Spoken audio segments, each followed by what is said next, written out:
各位健康之道的好朋友，大家平安，我是蔡志霖。请你想象一个可能发生在不久未来的真实场景：深夜或假期，家人突发疾病或急需用钱，你赶到 ATM 机，账户明明有数十万余额，输入密码后却交易失败，屏幕提示超过笔数限制，或请亲临柜台。那一刻的恐慌与无助，足以让人头晕目眩。但请先别慌，你的钱很可能一分未少，银行也一切正常。问题可能出在一件你忽略已久的小事上。太久没有刷存折，你或许会觉得如今手机就能查账，存折早已过时。然而，银行系统内仍存在一项拥有一票否决权的强制规定，若长期未更新存折记录，账户的非柜面交易，包括 ATM 取款可能会被自动限制。这并非因为盗刷或银行危机，而是一个为了保护账户安全，却可能在你急需用钱时锁住你的隐形机制。所以，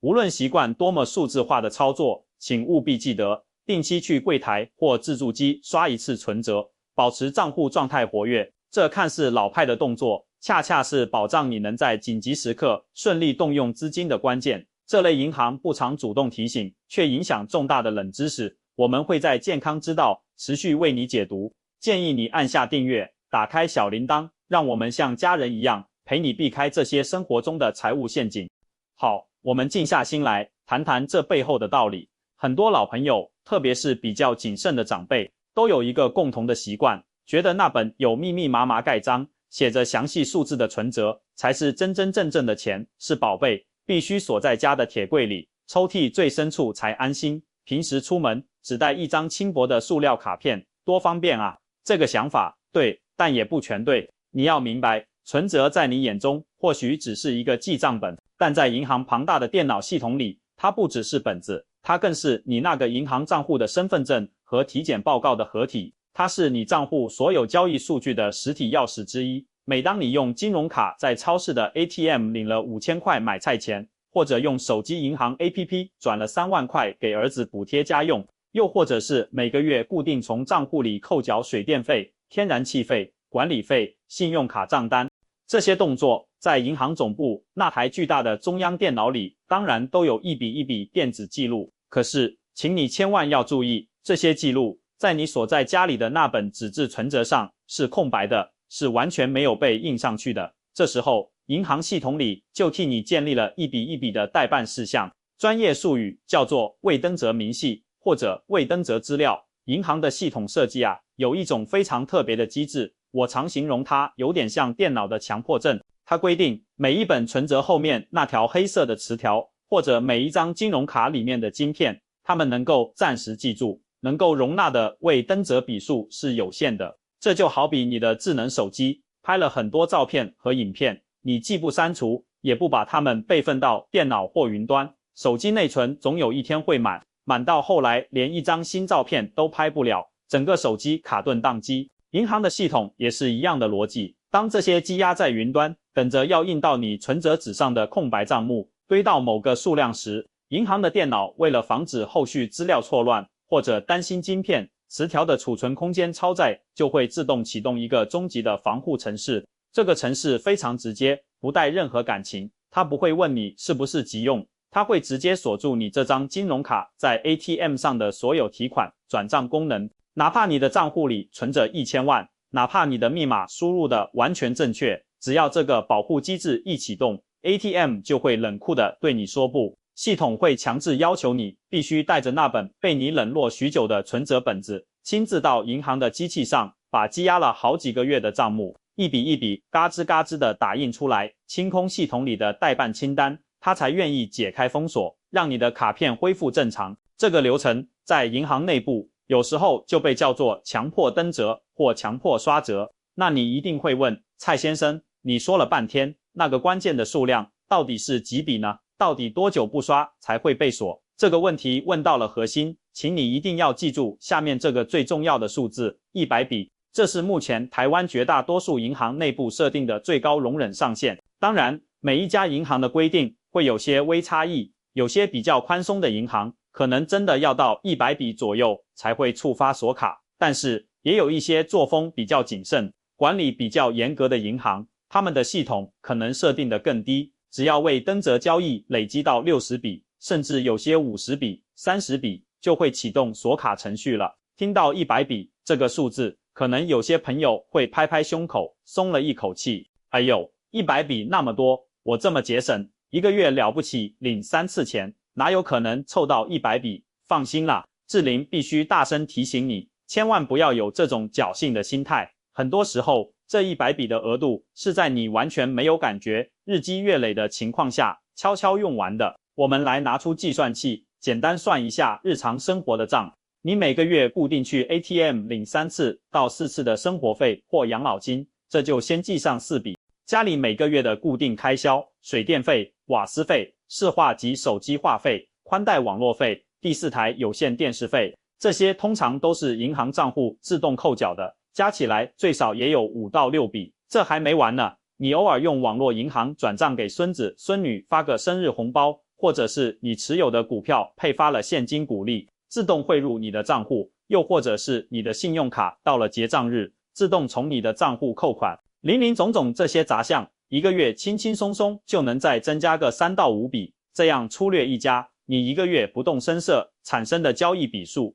很可能就超过10笔，一年下来就是稳稳的120笔以上，早就冲破银行设定的安全线了。最让人头疼、最让人措手不及的是，这种锁卡行动是完全没有提前警告的，银行不会好心的发一封简讯提醒你说，尊敬的客户，您的未登则笔数即将达到上限，请尽快补登。它不会，它就是默默计算，时间一到，说锁就锁。而且根据我过去多年的观察，这种状况往往就发生在你最紧急、最需要现金的那个瞬间。为什么？道理很简单，平常不急的时候，你不会天天去 ATM 试卡片功能是否正常，偏偏就是当你遇到急事，迫切需要领钱时，才会频繁操作 ATM， 于是就成了第一个撞上封锁线的人。你可以想象一下，如果这件事发生在大年初2的凌晨，全家人都等着用钱，或者是在连续假期所有银行都休息的时候，补折机被锁在银行的铁门内，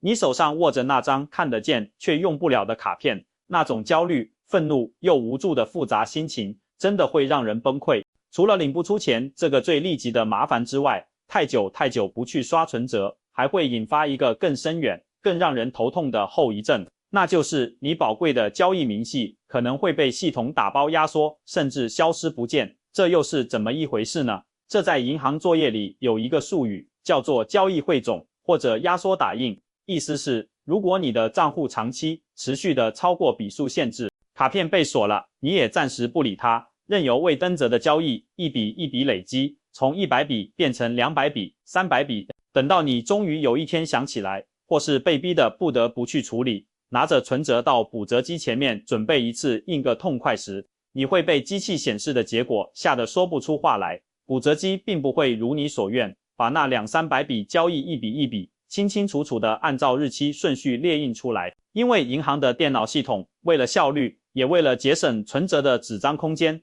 它会自作聪明地把这一大长串积压已久的明细全部浓缩，合并成短短的1行或2行文字。这一行字通常只会写着 XX 年 X 月至 XX 年 X 月，收入汇总或支出汇总，后面跟着一个总金额数字。这样一来，会带来什么可怕的后果呢？我称之为历史记录的死亡，也就是死无对证。假设将来某一天，你想回头查账，比如说，奇怪，去年过年的时候，我女儿是不是有转一笔钱给我当红包，我怎么没印象？或者是为了申请政府的医疗补助，需要调阅去年某个月份的医药费支出明细，又或者是看到账户里有一笔金额不小的扣款，你想不起来是什么费用，怀疑是不是被银行或哪个单位重复扣款了。当你满怀期待地翻开那本作为最终凭证的存折，想从里面找到线索时，你看到的只有一行冰冷的支出汇总 XX 元，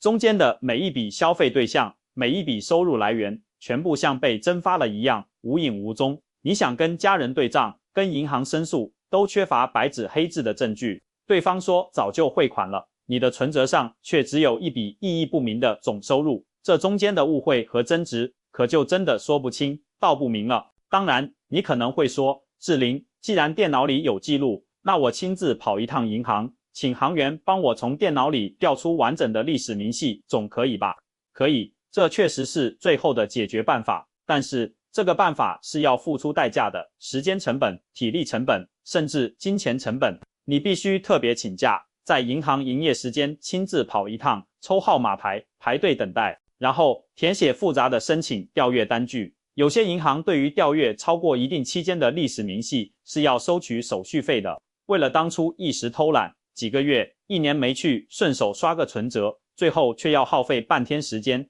花上车钱甚至手续费，才能找回原本应该清晰明了的记录。过程中可能还要承受行员疑惑或不耐烦的目光，你说这值得吗？是不是因小失大？所以健康之道，所有亲爱的朋友们，请不要再把那本存折当作古董或传家宝一样深锁在不见天日的抽屉底层了。它需要呼吸，需要定期拿出来活动筋骨。那么具体来说，我们该怎么做才能一劳永逸地避开这种让人急跳脚的尴尬处境呢？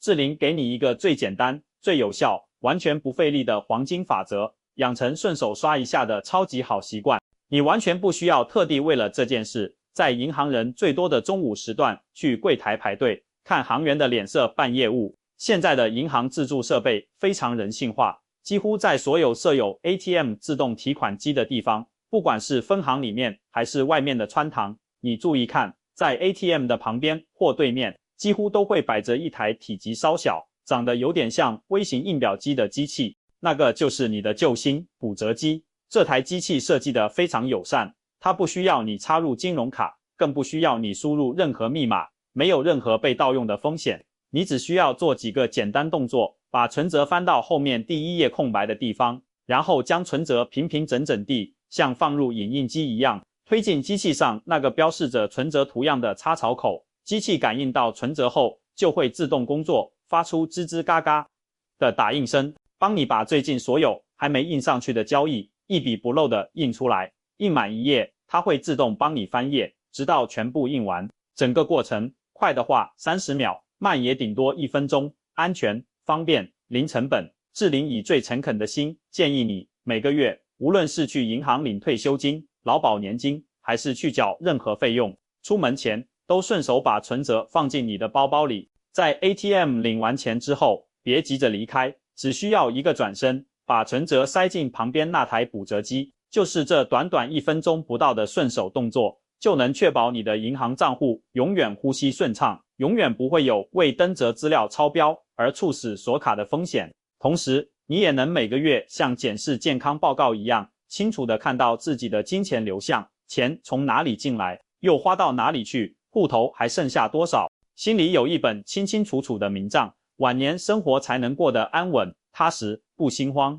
另外，志玲还要提醒你一个容易被忽略的小细节，有时候你兴高采烈地带着存折去补登，结果一塞进机器，它马上哔一声，又把存折吐出来，屏幕上显示词条读取错误或请洽柜台。这10之8九是因为你的存折本子放在家里太久，可能受潮了，或者是不小心和手机、磁性物品放在一起，导致背面那条黑色的词条消磁或损坏了，机器读不到你的账户资料。如果遇到这种情况，千万不要反复硬塞，弄坏了机器更麻烦。请记住，趁着你目前还不急用钱，卡片功能还正常的时候，下次路过银行，挑个营业时间，带着你的身份证、原印章以及这本生病的旧存折，走进柜台，客气地请行员帮你换发新存折或者重写词条。千万别等到卡片已经被锁死，急需用钱的关键时刻，才发现存折也坏了，那才真是屋漏偏逢连夜雨，会让你急得跳脚。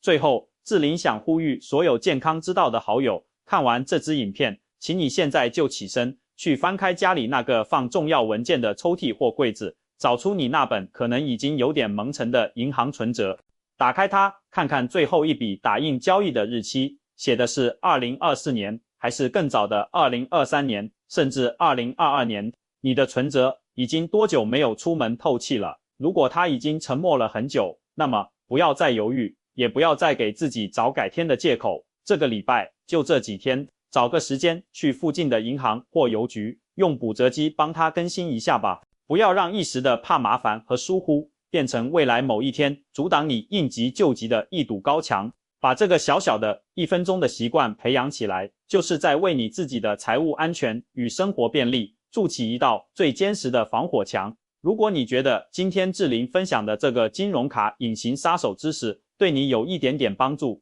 或者你立刻想到身边也有那种只靠一张卡走天下，从来不信存折重要的亲朋好友，那么请你务必帮我做3件事。第一，给这支影片按个赞，让系统知道这是有用的内容。第二，把影片分享给你的那些朋友们，特别是年长的长辈，给他们一个善意的提醒。第三，记得订阅我们健康之道频道，并打开小铃铛。我们不只关心你身体的健康，更关心你生活中每一个环节的健康与安全，帮你把那些潜伏的麻烦早早挡在门外。这里是关心你一切安康的健康之道，我是你的朋友蔡志玲，我们下期再见，祝你一切顺心，财务健康，生活安心。记得订阅、分享，让我们有力量继续制作更多保护你的内容。